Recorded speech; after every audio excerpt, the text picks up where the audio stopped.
My video for October 29th, 2018, video number 2890, is entitled, Finding Truth in Our Lives Begins with Discovery of Lies we thought were true. All religion has some truth. Otherwise, no one could ever be deceived.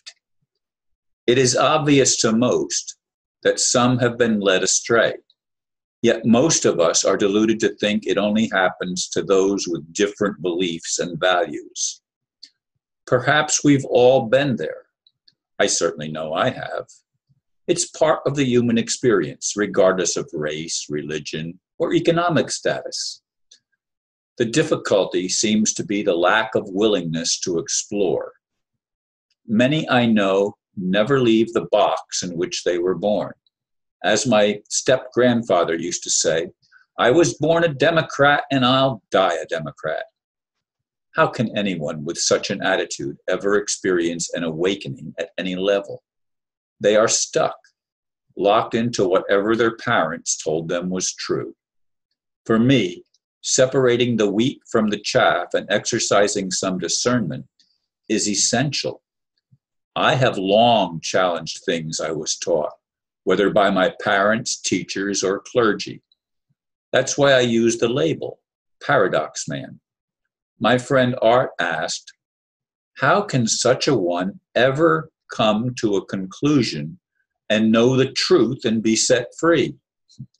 To me, coming to the place of truth, or coming to the place of admitting we were wrong or misled, is a huge step toward awakening. It opens us to discovering new possibilities. Some things I learned early on, that what I was taught as the truth in my particular religion, the Assemblies of God that I was raised in, wasn't the same truth that everybody else believed, even other Christians. So at an early age, I began exploring other Christian religions. And of course, that led into to exploring other non-Christian religions. And you know what, folks? I found that there's nuggets of truth in all of them. And yet, from my perception anyway, none of them have all of the truth. None of them have all of the answers. Yet there is a nugget of truth that if you look, can probably be found in each one, and that is to love one another. It seems to me to be a core foundational principle. But when you're always butting heads and trying to prove the other person wrong, how is that love? How can that even be considered loving? It's not. It's an ego trip. And all of us have been on ego trips because we are born with an identity crisis. Who am I? Why am I here? What's my purpose? And most of us may not even answer those questions because we are told from an early age what the truth is, which is whatever our parents believed it was. And they got it from their parents, and it goes back many generations. This is how things don't change. And I am an agent of change, if anything else. I want to see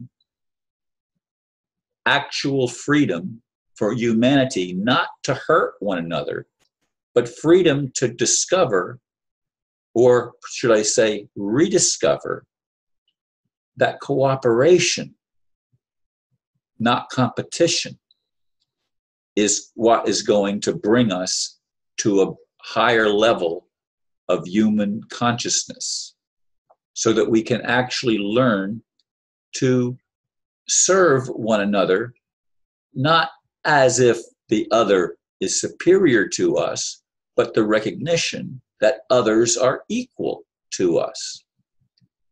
We know that the elite don't think like that. We see the world that they have created. Don't we see it? It's not a matter of being a Democrat or a Republican or a liberal or a conservative or any of the other labels that people put on it to create barriers, not to create bridges, but actual obstruction of growth, because there seems to be a level of being on this planet that only wants control, and they do not want anything to change that control grid. They don't want any challenges to it. Who are they? Well, perhaps they are all of us to some degree or another. Perhaps we've all been poisoned by this "my way is the only way" attitude that creates war and creates the inability to share openly and to be truthful. Everything is under a cloak of deception. We're all deceived. We're all deceived. That's why I say I'm the paradox man. That's why I published my magazine Paradox for 5 years. That's why I accepted the label that my friend Bruce Morgan gave to me, saying that paradox is my forte. I embrace the apparent contradictions, and I have to discern. I have to use the gift of discernment, what works and what doesn't work. It's not even what is true, because truth ultimately has to set us free. But what has to set us free is what actually works. And in case you haven't noticed, the world system that we live in isn't working very well. Or maybe you're looking at it with different eyes than I'm seeing it through. It doesn't appear to be working to me. I see more violence, more separation, more animosity of people toward one another. I don't see love growing.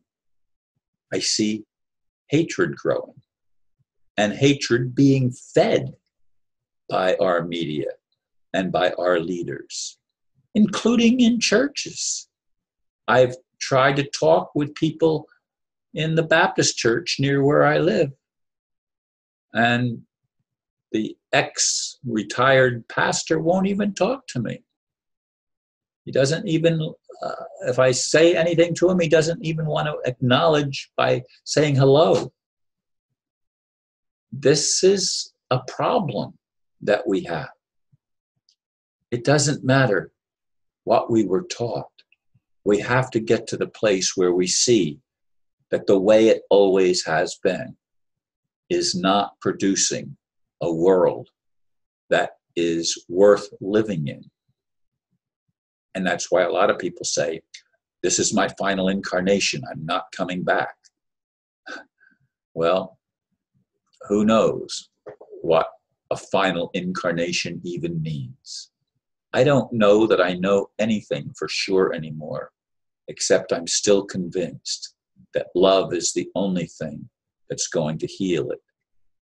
Heal the problem, heal the brokenness, heal the wounds that have been caused for generations, that has kept us enslaved and entrapped in a world and in a system that is demonic, psychopathic, sociopathic, insane. I want answers, and I want to find the truth. And to me, the truth is to do my best to love others, even those that have a different perception of reality and have been raised differently than I was and have adopted different values than I have adopted in my own life. Thank you, folks, for listening, and as always, namaste.